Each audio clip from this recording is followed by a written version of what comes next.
It's very dark in here, isn't it? It's very quirky. Ooh, what are they? They're beautiful. Oh, they're incense burners? No way. They're massive. Built in the 1770s. Having studied in the rain. They were designed specifically for the marble saloon. It's got these kind of demonic faces on it, like Chinese demonic faces. Yeah, those there. Very different, aren't they? It's very dark in here. It's quite These- sunny. Didn't she say something about these people talk to you? It's crazy. I think you have to approach the screen when they talk to them. Hello? Excuse me.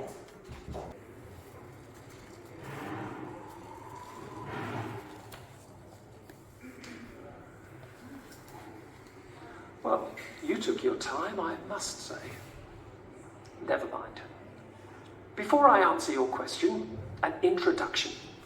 I am Viscount Cobham.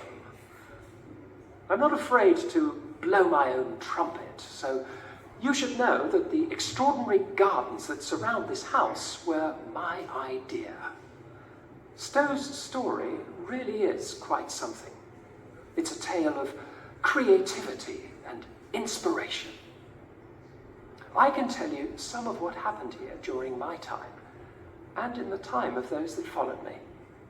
So, quick march. Let's begin.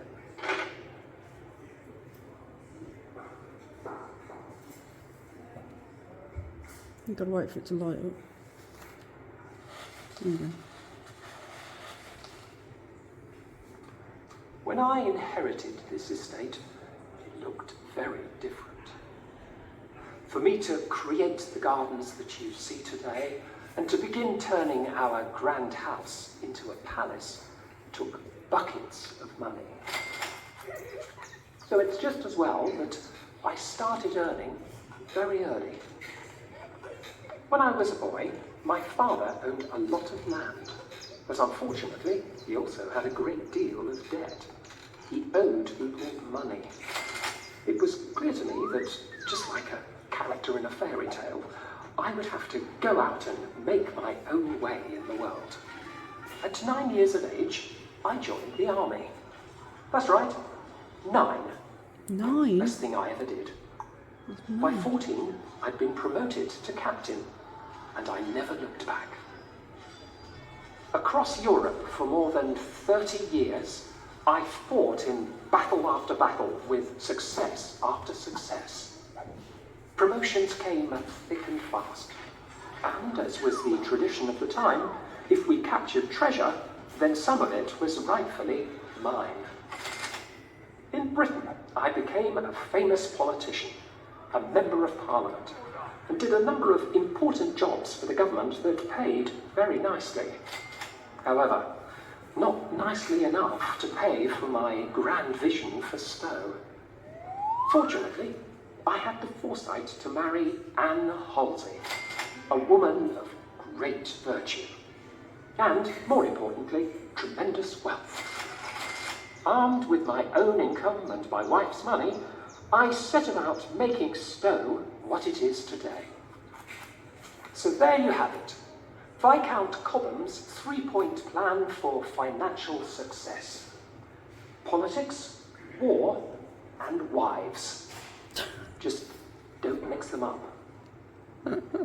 Look, as you can imagine, life as a portrait is a bit dull. Do feel free to ask me another question.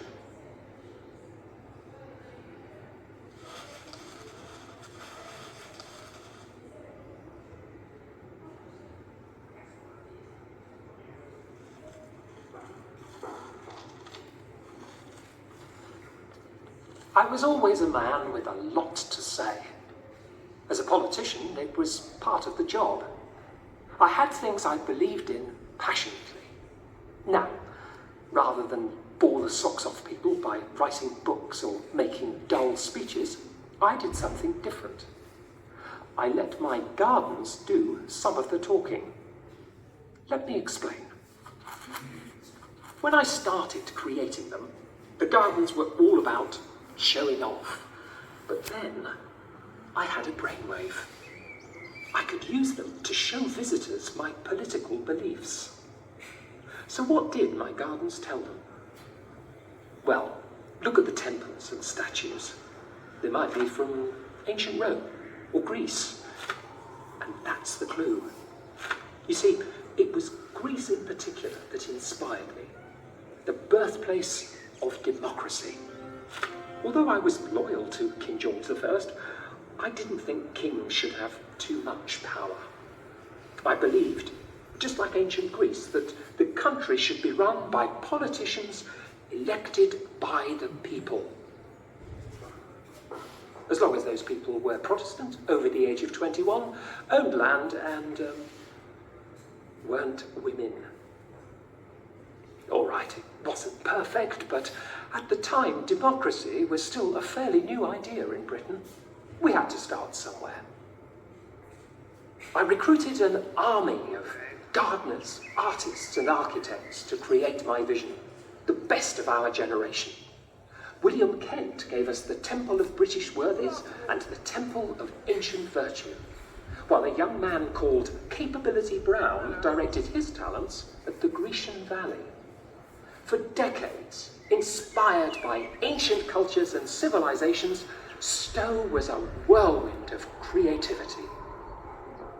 Since then, some of the gardens have changed, but my ideas remain. You may ask another question.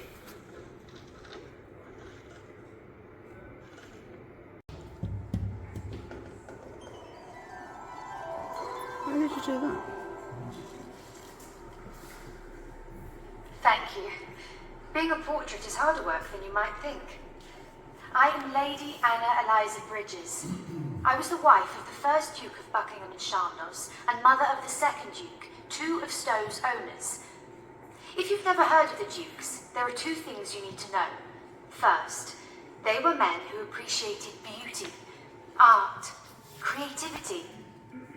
And second, they would eventually bring disgrace to my family.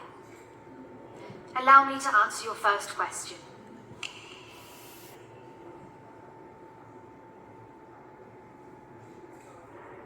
Meet my husband, the first Duke of Buckingham and Chandos. I want more! I want beautiful things! And using our money, any feat of spending was possible. I want wine! His appetites were endless. I want statues! And sometimes unusual. I want hats! In October 1820, he bought some hats. Ooh, that's lovely! Keep them coming! 84 hats, to be precise. In your money, they cost thousands of pounds. As the debts mounted, I had to try something to slow him down. We agreed he should go on a long cruise of the Mediterranean. At first, it worked. He busied himself exploring natural wonders. Indeed, he's believed to have been one of the heaviest men ever carried up Mount Vesuvius. Viva il Signor Duca! How they managed to carry him, we can only guess. However, it didn't take long for his old habits to resurface. After 2 years, he returned. Hurry up! Put some back into it! With 18 crates of ancient statues and 30 large packages of art. Oh no. And this great talent for spending was a gift my husband shared with our son. If you choose another question, I may be able to tell you more.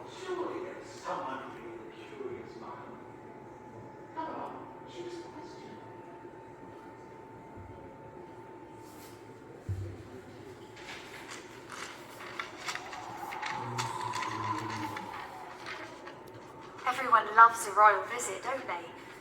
So imagine the pride my son, the second Duke of Buckingham and Chandos, felt when he received wonderful news. Queen Victoria and Prince Albert were to grace Stowe with their presence, one of the greatest honours in our family's history. Without hesitation, my son went into action. The pride of the Temple Grenville family was at stake. The Queen had to be impressed. He was a man on a mission.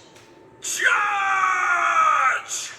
He ordered wave after wave of expensive purchases ahead of her visit. Stowe was already extravagantly furnished, but no matter. New carpets, furniture, paintings, tapestries, silverware, and marble figures were all crammed in, until Stowe was at bursting point. All he could do now was wait. In January 1845, the glorious moment arrived. Victoria and Albert travelled through the Corinthian Arch in awe. Hundreds of servants and tenants cheered as Her Majesty ascended the north front steps. For 3 days, she was entertained lavishly. Nobody could be in any doubt that the Temple Grenvilles really knew how to put on a good show. But that's all it was. A show. You see, my son may have impressed the Queen, but it came at a terrible cost. Before Victoria's visit, he was already, in your money, millions and millions of pounds in debt. Knowing he would never be able to pay it back, he fraudulently borrowed more to pay for his royal moment of glory. Within 3 years, the bailiffs had moved in, and the contents of the house were put up for sale.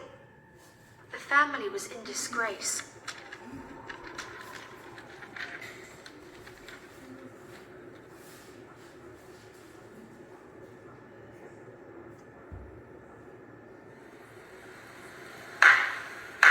Great sale. That's what they called it. It sounds so exciting, doesn't it? An opportunity to capture a bargain. One of Stowe's countless treasures. Gentlemen, thank you for your patience. As you can see by the large number of people gathered here, this auction has attracted remarkable interest. So, let us delay no more. Well, consider how you would feel if the bargains being sold were your family's possessions. We had been one of the wealthiest families in Britain, but in a little over 30 years, my husband and son, the Dukes of Buckingham and Chandos, spent every penny of our fortune. They borrowed and borrowed, until eventually my son, the second Duke, couldn't pay his enormous debts. The game was up. My son fled, and the entire contents of the house, treasures collected over hundreds of years, were put up for sale in an auction. Huge crowds gathered to witness our downfall. Gentlemen, the next item is lot 652, 2 handsome tiger skins. I begin the bid at £1. Who will bid? Thank you, sir. And 2 shillings, and 6 shillings, at £1, 6 shillings, sold to Mr. Ashton. Lot 618, a bust of Nero, bought from Rome by the first Marquis. Lot 790, a carved and gilt sofa. Lot 881, a microscope in a mahogany case. Lot 1025, a beautiful inkstand in silver.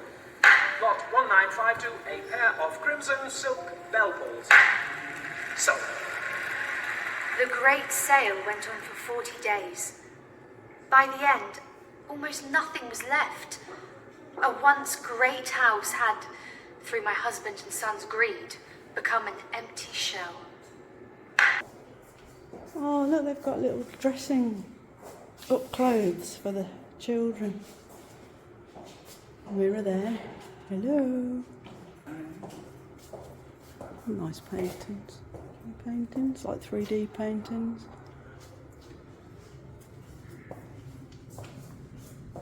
Are these the talking people? No? Who've we got there?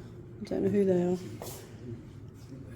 Have you ever had an idea or a dream that you wanted to share with the world? The creators of Stowe in the 18th century were bright visionaries, thinkers and dreamers, and they wanted the world to know it. They were passionate politicians who looked back to ancient Greece and medieval England as perfect societies that upheld liberty, freedom and democracy. When these creators built Stowe, they used ancient and medieval architecture and landscapes in new ways to communicate this message. They wanted to show that the king shouldn't have too much power and the country should be run by politicians elected by the people. They all belonged to the Temple Grenville family. Viscount Cobham, 1675 to 1749. His nephew Earl Temple, 1711 to 1799. And Temple's nephew, the Marquess of Buckingham, 1753 to 1813. Ooh, he's a bit of a grump, isn't he?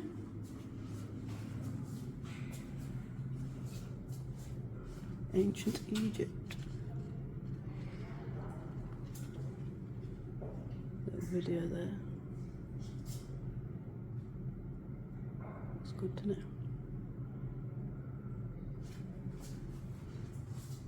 Ooh, look at them.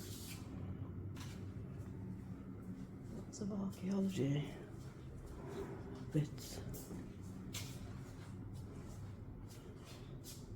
Gold leaflet.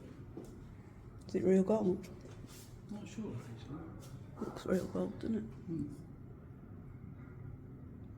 Lots of ankhs, look. Hmm. Yeah. Lots of Egyptian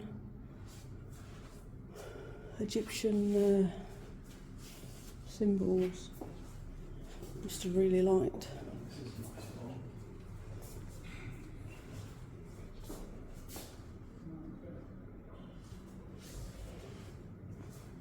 Oh, wow.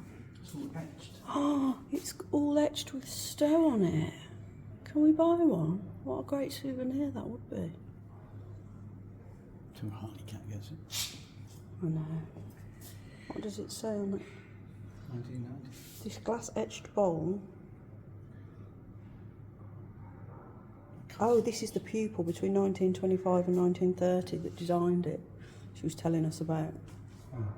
Used to study at the school. Some nice pictures there. This must be the school uniform. Now you see those caps?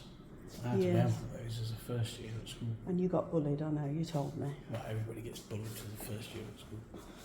Very true, but I think you'd probably get more bullied wearing one of them.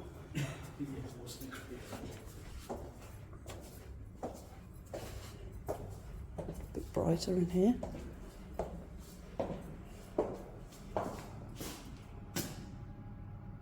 Standing lovers. Girl with a dolphin. Have to go this way, apparently. It says that way, there's an arrow. There's a dragon unicorn. Is that a dragon or a unicorn? Look at its, yeah, but look at its feet. And the tail makes me think it's more of a boy with dolphin. Here we go. Don't get wet. Oh wow. Ooh. The Egyptian Hall. It was created in 1803 by the first Marquess of Buckingham. It opens out into Port Cocker, a covered entrance which allowed guests to enter the house without getting wet if it was raining or snowing. The room was inspired by the engravings of Baron Dominique, and it was fashionable society at the time.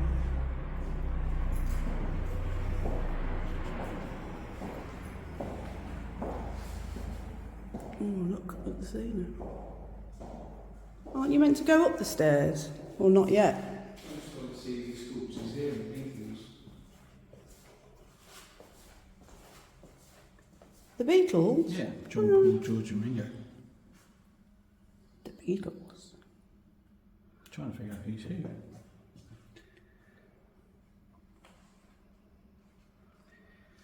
Don't really understand why George? these are here. That's Ringo. I don't really know much about the Beatles, to be honest. Gotta go up the stairs. Hey guys, if you've enjoyed this video, please subscribe to my channel, join my other social media sites, and like and share. Thank you!